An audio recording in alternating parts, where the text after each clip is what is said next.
हैं जो पाकिस्तानी ड्रोन जैसे खतरों को सस्ते में निपटा रहे हैं, प्रभावी ढंग से। ये बात सोचने वाली है ना, क्योंकि ध्यान तो हमेशा बड़ी महंगी चीजों पर जाता है। हाँ, और यहीं पर ये बात और भी आकर्षक हो जाती है। ये हमें सोचने पर मजबूर करती है कि रक्षा क्षमताओं के कुछ ऐसे पहलू भी हैं जिन पर आमतौर पर ध्यान नहीं जाता। देखिए, जनता की जो धारणा है वो अक्सर हाई प्रोफाइल सिस्टम्स पर ही केंद्रित रहती है। S-400 बहुत शक्तिशाली है, लंबी दूरी का है, इसमें कोई शक नहीं। लेकिन हर खतरा एक जैसा नहीं होता। जैसे आपने कहा, ड्रोन कम लागत वाले, धीमी गति वाले, उनके लिए शायद S-400 का इस्तेमाल जरूरी ना हो, या शायद लागत प्रभावी ना हो। हाँ बिल्कुल, मतलब हर मक्खी को तोप से उड़ाने की जरूरत नहीं। अच्छा, तो ये तो हुई भूमिका की बात। अब स्रोत में एक और बहुत महत्वपूर्ण जानकारी है कि ये LR-70 सिस्टम भारत में ही बना है, यहीं विकसित हुआ, यहीं निर्मित हुआ। ये मेड इन इंडिया वाला जो एंगल है, ये इस कहानी में एक और परत जोड़ देता है। जी, और ये सिर्फ आत्मनिर्भर भारत का एक नारा भर नहीं है। इसके गहरे सामरिक मायने हैं देखा जाए तो। स्वदेशी उत्पादन का मतलब है कि हम अपनी खास जरूरतों के लिए विदेशी सप्लाई पर निर्भरता कम कर रहे हैं। हम ऐसे हथियार बना रहे हैं जो शायद हमारी जमीनी हकीकत, हमारे सामने जो विशिष्ट तरह के खतरे हैं, उनके लिए ज्यादा फिट हों, ज्यादा उपयुक्त हों। अच्छा। हाँ, तो LR-70 जैसे सिस्टम शायद इसी सोच का नतीजा है। एक खास काम के लिए एक खास हथियार जो देश में बना हो।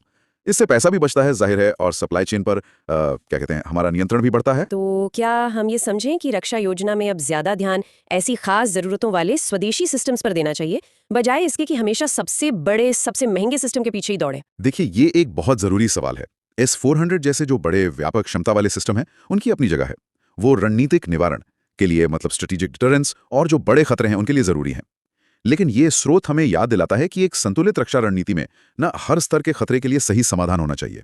संतुलित। हाँ, LR-70 जैसे सिस्टम दिखाते हैं कि कैसे स्वदेशी इनोवेशन कम लागत वाले लेकिन लगातार बने रहने वाले खतरों, जैसे सीमा पार से आने वाले ड्रोन्स का प्रभावी ढंग से मुकाबला कर सकता है। तो ये या वो वाली बात नहीं है।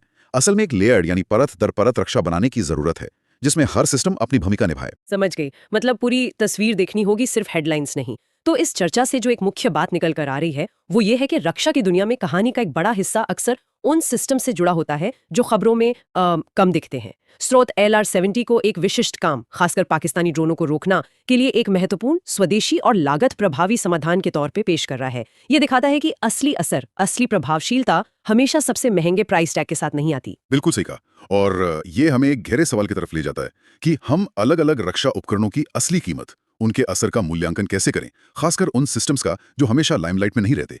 क्या हमें सिर्फ उनकी तकनीकी स्पेसिफिकेशंस और कीमत देखनी चाहिए, या फिर उनकी उस खास भूमिका को ज्यादा वजन देना चाहिए जो वे जमीनी स्तर पर निभा रहे हैं? ये स्रोत हमें उकसाता है कि हम उन गुमनाम नायकों पर भी ध्यान दें जो शायद कम ग्लैमरस हों लेकिन राष्ट्रीय सुरक्षा में अहम योगदान दे रहे हों। वाकई सोचने वाली बात है। एक बिल्कुल अलग नजरिया मिला आज। हाँ, और जाते जाते एक विचार